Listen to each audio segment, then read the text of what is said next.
Fala pessoal, aqui é o Will do Concurseiro 01 e nos próximos momentos você vai ver uma aula muito importante sobre o conteúdo da prova da segunda fase do CP100. Nessa fase, você sabe, né? É cobrado assuntos específicos da sua engenharia. A gente tirou ela do nosso preparatório e se você quer que mais aulas assim sejam disponibilizadas de graça no YouTube, é muito importante que você clique aqui no botão de curtir para que a gente entenda que esse vídeo é relevante para você, assim nos motiva a trazer mais aulas assim. Também se inscreve no nosso canal e ativa o sininho para saber quando outros vídeos assim forem postados. E depois dá uma olhada aqui embaixo no link da descrição que a gente tem um material para você já ir se preparando para esse concurso, com provas anteriores, um cronograma de estudos que vão te ajudar muito na sua preparação. Então aguarda a vinheta que a aula já está começando.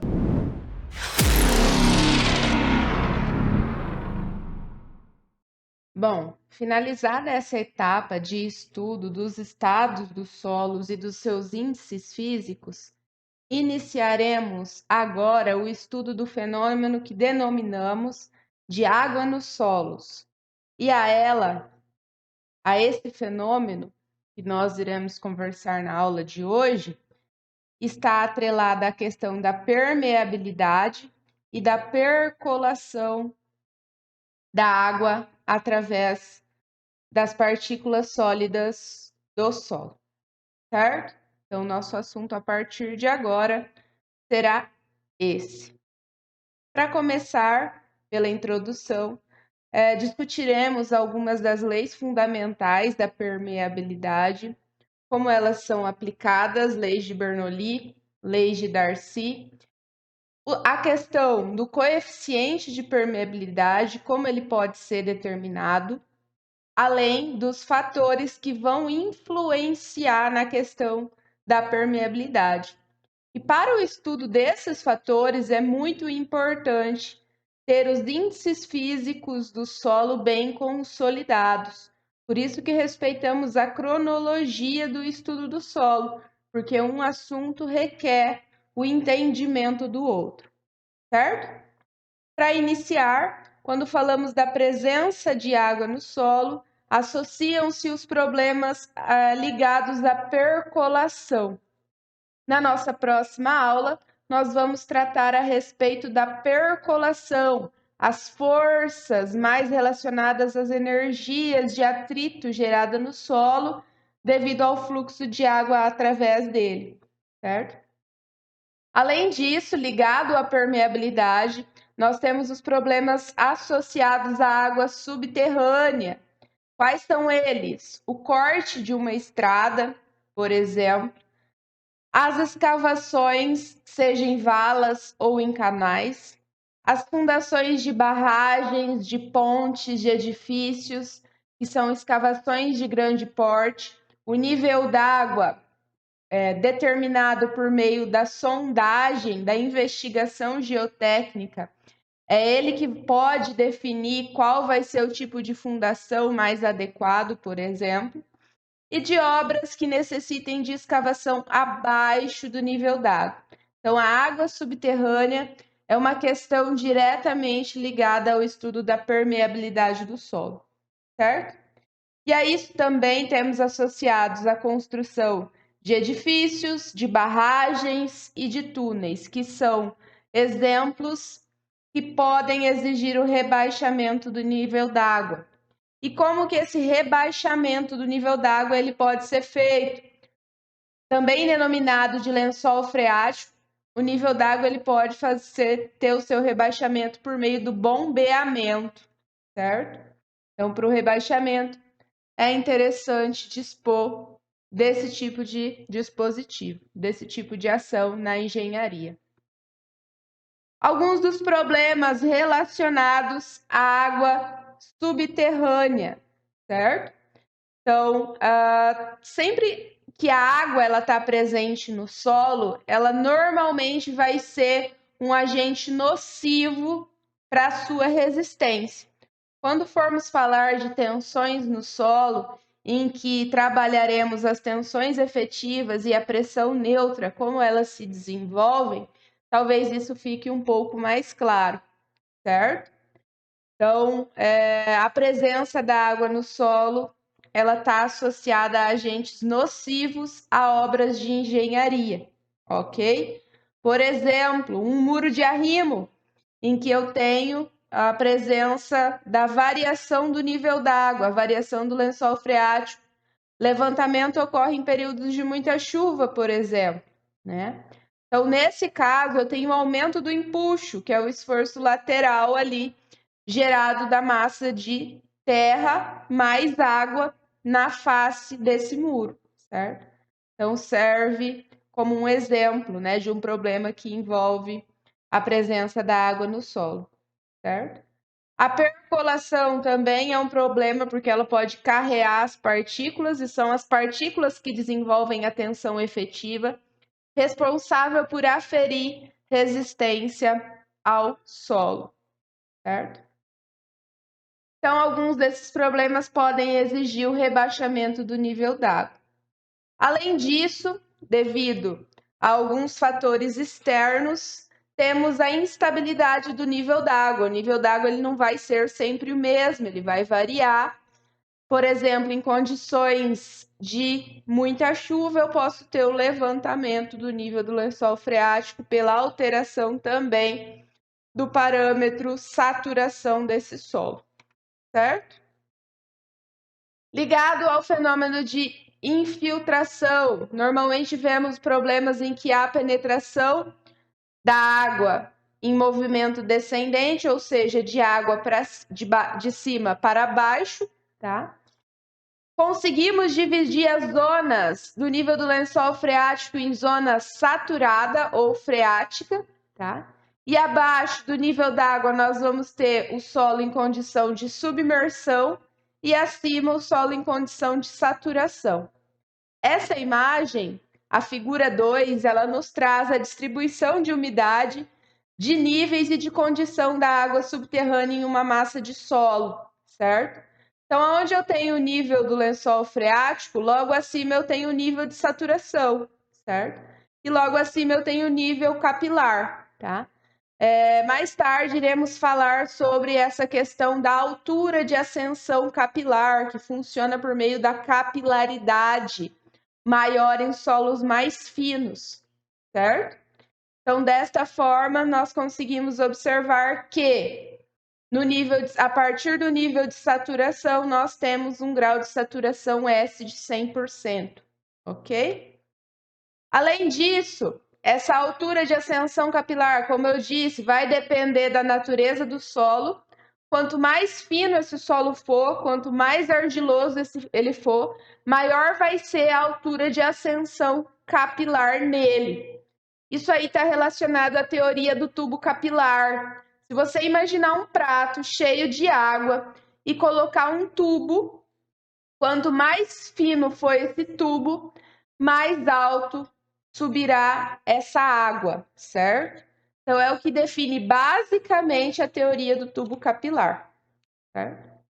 Então, como foi falado no início da aula, o estudo da permeabilidade do solo, ela está apoiada em 3 pilares, que é o pilar da conservação de energia, proposto por Bernoulli, o pilar da permeabilidade dos solos, proposto pela lei de Darcy, e a conservação da massa, tá?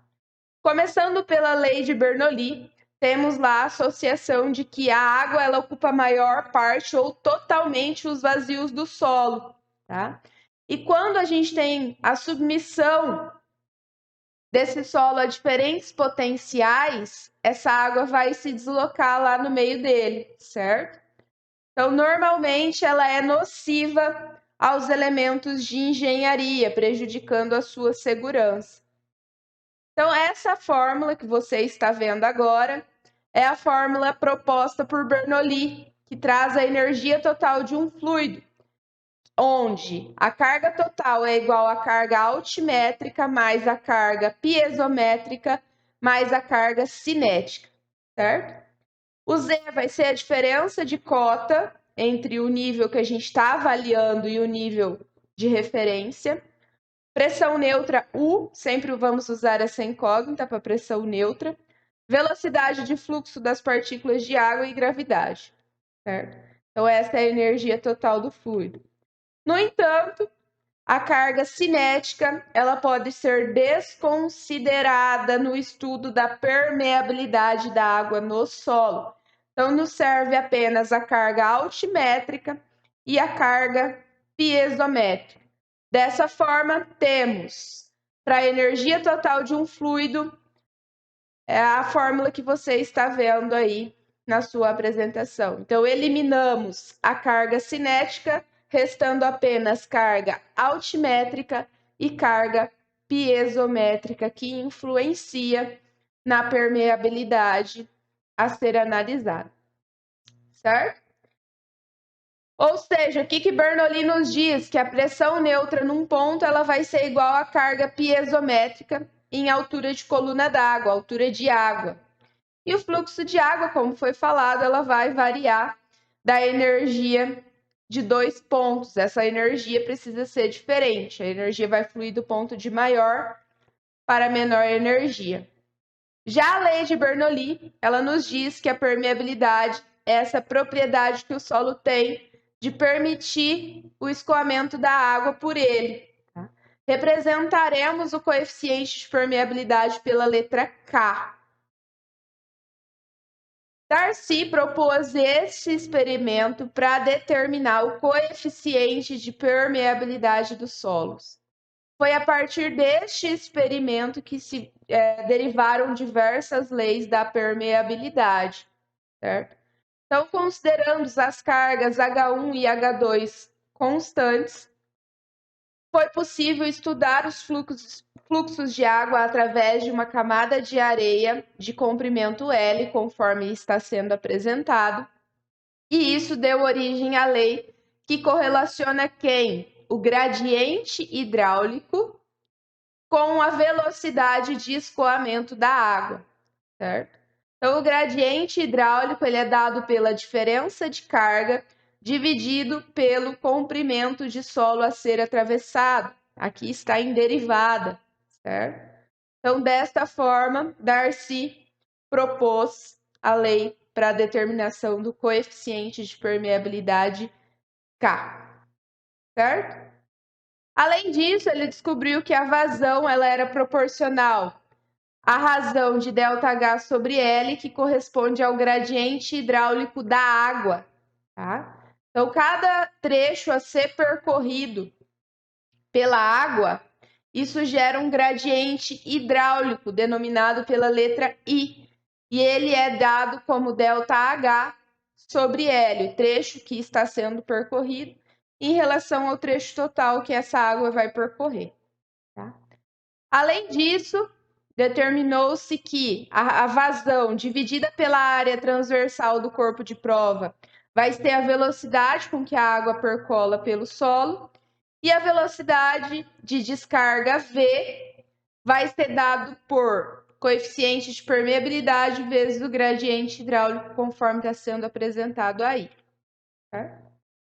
Como podemos considerar a área da seção transversal de um corpo de prova constante ao longo de seu comprimento, obtemos a velocidade real como sendo velocidade de percolação ou de descarga dividido pela porosidade, certo?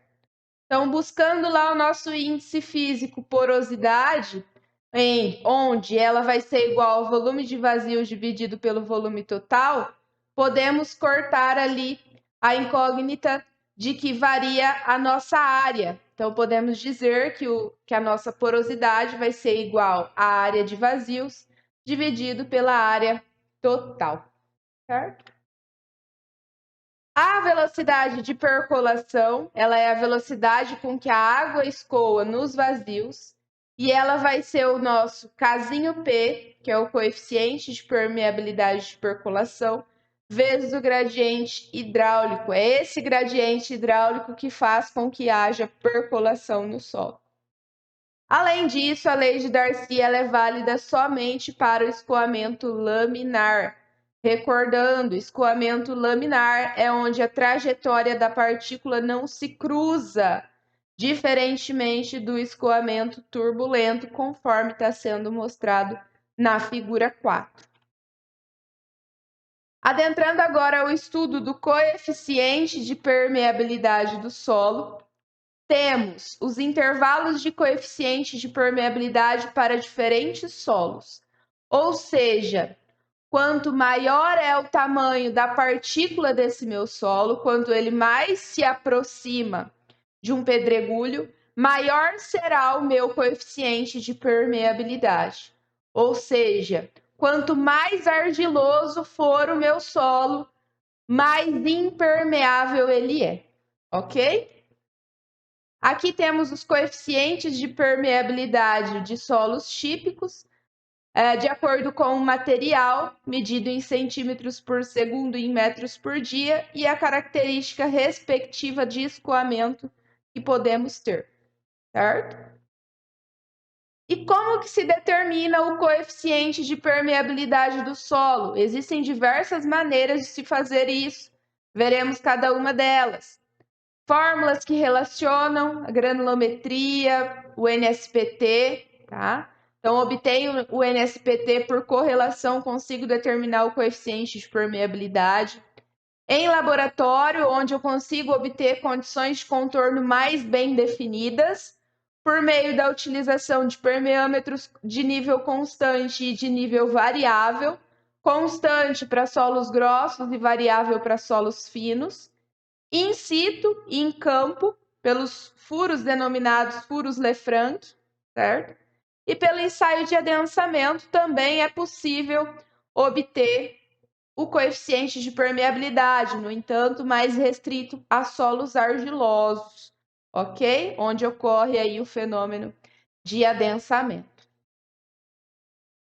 Este aqui é um exemplo de permeâmetro de carga constante e a derivação do seu coeficiente de permeabilidade a partir da lei de Darcy, certo? Então, a partir dessa equação, conseguimos determinar o coeficiente de permeabilidade à carga constante. Aqui, a configuração que nós temos corresponde à obtenção de um coeficiente de permeabilidade por meio dos parâmetros volume de água, comprimento da amostra, área da seção transversal da amostra, diferença de carga entre os níveis de reservatórios, certo? E o tempo necessário para coletar um determinado volume de água, ok?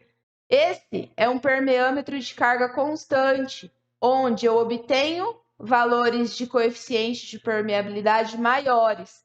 Diferentemente do permeâmetro de carga constante, diferentemente do permeâmetro de carga variável, onde eu preciso de um grau de precisão maior devido ao coeficiente de permeabilidade ser bem menor do que no permeâmetro de carga constante, essa obtenção ela não faz uso da área da bureta, inclusive ela nem é empregada aqui, certo? Da área da seção transversal. Aqui tem uma imagem que mostra a bureta, ali onde nós temos DH, representação de Hzinho1 e Hzinho2, nós fazemos uso de uma bureta graduada e utilizamos a área da seção transversal dessa bureta, representado pelo Azinho, tá? Então, nesse tipo de permeâmetro, o coeficiente de permeabilidade obtido ele é muito menor, porque ele é um permeâmetro empregado na determinação do coeficiente de permeabilidade de solos finos. Então, neste caso, nós utilizamos o quê? Uma bureta para obter a sua área e precisamos da sua área da seção transversal, a área da seção transversal do solo, a altura do corpo de prova, as distâncias denominada Hzinho0, que é a inicial, também conhecida como H1, e H1, tá? Também conhecida como Hzinho-F ou Hzinho2, dependendo da nomenclatura utilizada, certo? E ΔT é o intervalo de tempo para haver ali uma queda, né, nesse nível d'água no tubo de carga. Então, dessa forma é que se obtém o coeficiente de permeabilidade por meio do permeâmetro de carga variável. A permeabilidade ela também pode ser determinada em campo, certo? Então, por meio de correlações entre a vazão observada entre o comprimento em que está ocorrendo infiltração da água no solo e a altura H total da base do furo até o início do tubo revestido lá na superfície, consegue-se obter o coeficiente de permeabilidade in situ, em campo. Normalmente ele é feito nos furos de sondagem SPT, certo? Aproveitam-se os furos, a grosso modo, com uma mangueira em que possa se aferir ali a vazão de água que está sendo inserida dentro desse furo, né? Observa-se quanto de água está entrando e quanto de água está sendo infiltrada pelo solo. Verifica-se no tempo, quanto tempo isso leva, né? E assim obtém-se in situ o coeficiente de permeabilidade do solo. Por último, temos os fatores que vão influenciar no coeficiente de permeabilidade. São eles o índice de vazios, ou seja, correlacionado a essa fórmula que está aparecendo aí para você nesse momento, eu consigo relacionar o índice de vazios de dois solos, por exemplo, e em função, eu consigo obter o coeficiente de permeabilidade. Qual vai ser a relação do coeficiente de permeabilidade do solo 1 em relação ao solo 2? Por meio dessa fórmula é possível determinar. A temperatura, certo? Nas normas de execução do ensaio de permeabilidade à carga constante e de permeabilidade à carga variável, existem tabelas de correção da temperatura. O ensaio padronizado ele deve ser feito a 20 graus Celsius. Como dificilmente se controla a temperatura que escoa nos permeâmetros e atravessa o solo, essa tabela é utilizada para corrigir a temperatura por meio dos coeficientes da tabela, certo? E o que essa tabela faz? O que esses coeficientes são, né? Basicamente, eles vão correlacionar a viscosidade da água, certo? Quanto maior for a temperatura, mais fácil vai ser da água atravessar o solo, mais fácil vai ser da água percolar através do solo, certo? Então, para transformar, esse é um exemplo, né? O coeficiente de permeabilidade para 20 graus, você pega o coeficiente de permeabilidade determinado à temperatura X, multiplica pela viscosidade na sua temperatura, dividido pela viscosidade da água a 20 graus. Isso a gente denomina de CV, tá? Essa relação entre essas viscosidades. A tabela traz dessa forma, ok? Estrutura do solo, se eu tiver uma estrutura dispersa e uma estrutura floculada, na floculada o coeficiente de permeabilidade ele vai ser maior, conforme pode ser observado aí nessa figura 8. O grau de saturação, quanto mais saturado estiver o solo, maior será o coeficiente de permeabilidade dele. Em alguns ensaios, inclusive, é comum molhar a amostra de solo por completo, para que ela esteja saturada, certo? Nos ensaios de permeabilidade, inclusive, isso é feito. E por último, a estratificação do terreno. Na estratificação do terreno, ao que isso está relacionado? Tá? Está diretamente ligado ao fato do solo ele ser um material anisotrópico, certo? O que é um material anisotrópico? Podemos representar isso por meio do coeficiente de permeabilidade. Quando mudamos a direção do fluxo de água, o coeficiente de permeabilidade muda. Se o coeficiente de permeabilidade ele é paralelo aos planos de estratificação, ou seja, KH, nós vamos ter um coeficiente de permeabilidade. Se ele é perpendicular, nós vamos ter outro coeficiente de permeabilidade, certo? E muito cuidado na hora de analisar e não memorizar como coeficiente de permeabilidade horizontal e vertical. O casinho H, ele corresponde a estar paralelo aos planos de estratificação. E o casinho V, perpendicular, certo?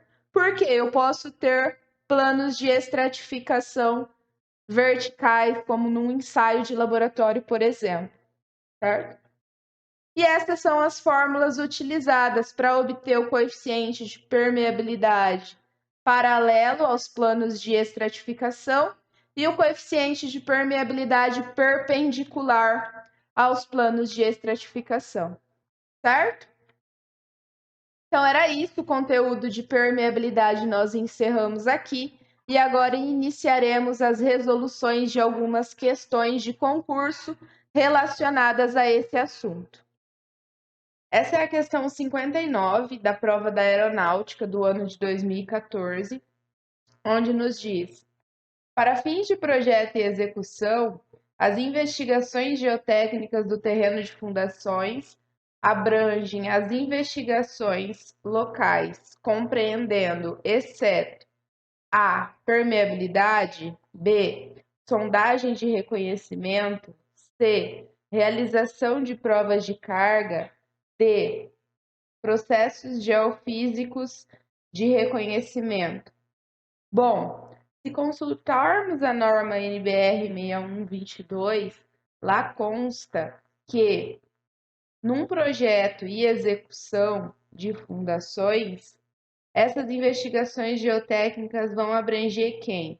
Sondagem e reconhecimento do solo, também lá a mais difundida no Brasil, sondagem SPT, realização de provas de carga, que também está diretamente relacionado com a parte de projeto e execução de fundações, e os processos geofísicos de reconhecimento, que também está englobado dentro das investigações geotécnicas. Portanto, nessa etapa, exceto permeabilidade, tá? Então, a alternativa correta nesse caso seria a alternativa A, ok? Por quê? Porque a permeabilidade ela é um dos itens considerados nas investigações de laboratório, certo? Então, por meio lá da utilização do permeâmetro de carga variável, permeâmetro de carga constante, né? Então, ele abrange obtenções de parâmetros mais específicos do que os necessários nas investigações geotécnicas in situ normalmente. Ok? Próxima questão é a questão 11 da prova da aeronáutica do ano de 2010. Tá? Essas questões teóricas nós vamos resolver mais dessa forma. Quando formos resolver uma questão de resolução, nós vamos ali para a lousa, tá bem?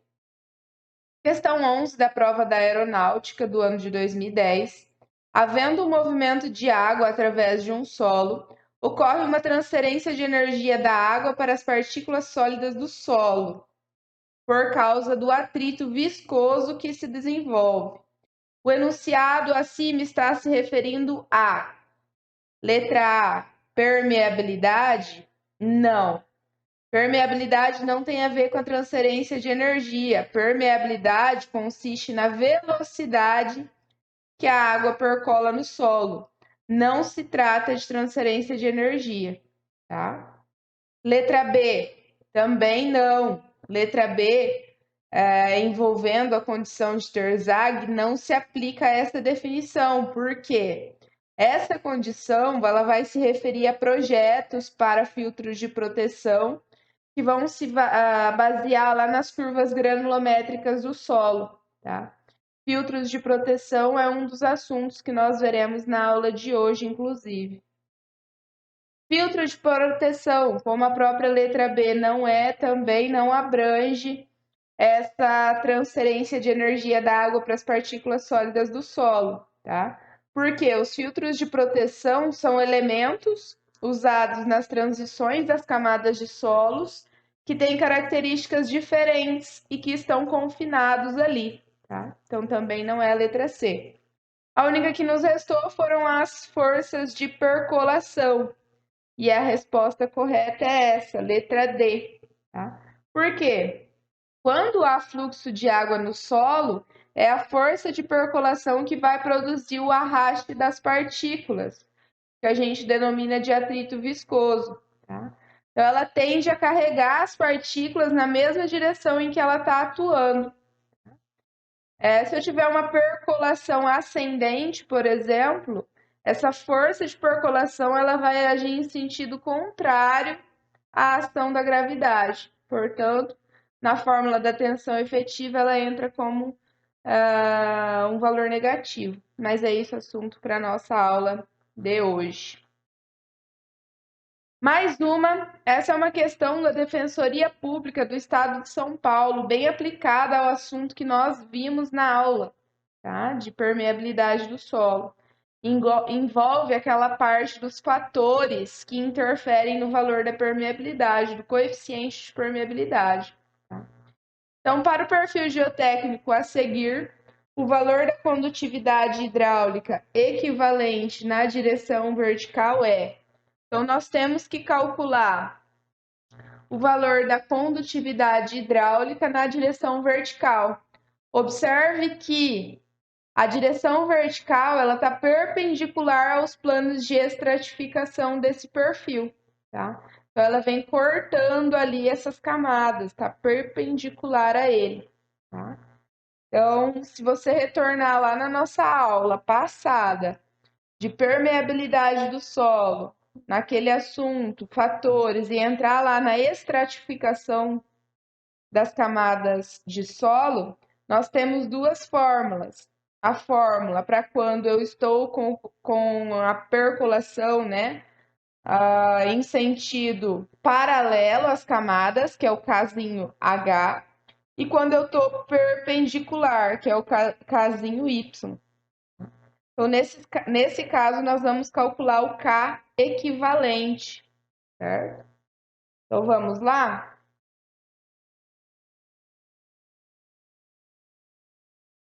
Vamos alterar aqui para o nosso quadro. Tá? Então, se você retornar lá, a fórmula ela é a seguinte. K equivalente vai ser igual à somatória da primeira camada até a última, certo? Deixa eu dar uma de cada espessura que eu tenho, dividido pela somatória também, mesma coisa, de cada camada que eu tenho, dividido pelo coeficiente de permeabilidade dela, certo? Então, essa é a fórmula para o fluxo perpendicular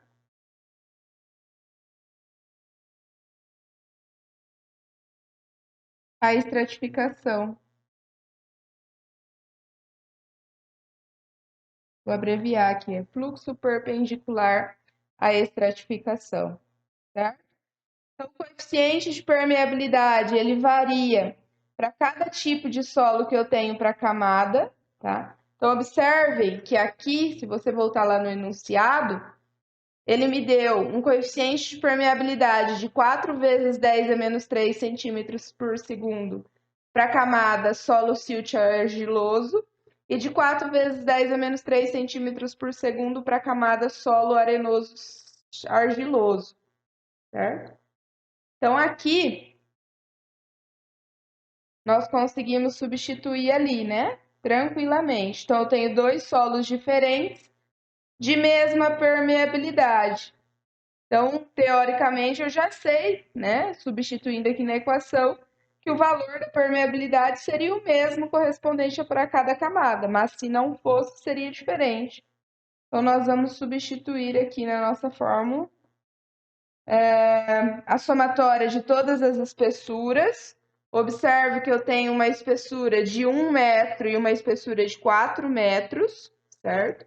Então, é 1 mais 4, dividido pela divisão de cada espessura correspondente a cada coeficiente de permeabilidade.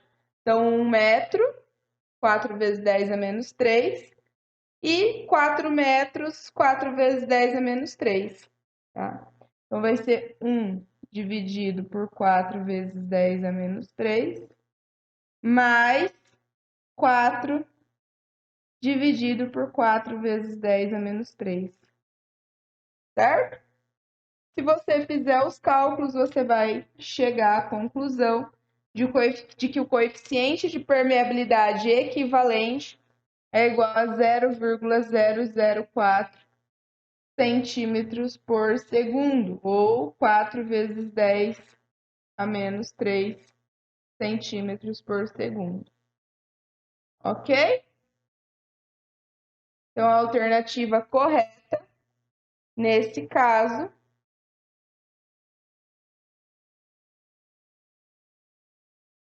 deixa eu só voltar na minha tela, vai ser a alternativa E. Beleza? E aí, curtiu? Não esquece de se inscrever no nosso canal para ser notificado de mais vídeos como esse, hein? E se ficou com alguma dúvida, comenta aqui embaixo que a gente vai ter o maior prazer de te responder. É isso aí e até mais!